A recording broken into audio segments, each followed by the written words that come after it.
Okay, welcome if you've been tuning in. Thank you for watching the Kelly and Kelly. Show with hot topics, mostly about real estate. Ah. This time she got me. Yes. Okay, I think, and you wanted to answer one of the questions out there, I think we Right, had? yep. And I want to encourage people to keep sending us questions so that we have more to answer. And I think this one might pertain to my house. Oh, no. So I want to list my home, and I think my home is very retro, which is still in, right? Retro is in.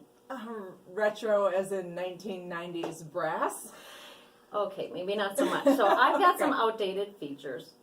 How does that impact my selling price? Okay. So one of the first things that I recommend is when you're thinking about selling your home, interview some agents, reach out. One of the things that those agents should do for you is they should be walking through the house and helping to advise you on what can be done.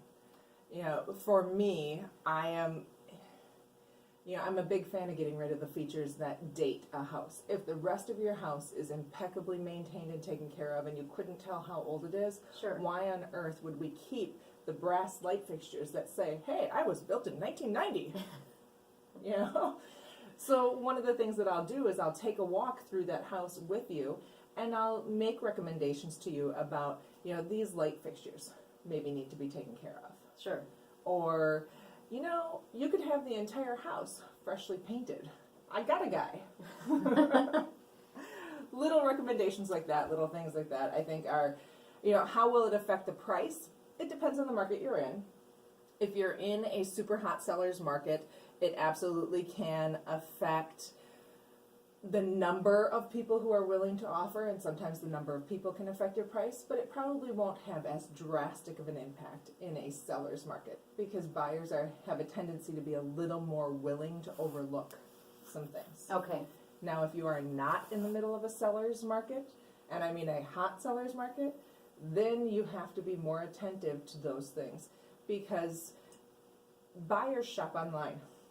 Right? Mm-hmm. They're looking at that house before I ever get in front of them. So even though I am darn good at what I do, and I can tell them about how quickly and easily they can replace those features, right? They're not talking to me yet. They're talking to Realtor.com. That's true. Yes. So as they're looking online and they're shopping online, they are eliminating things, and sometimes they don't even know why.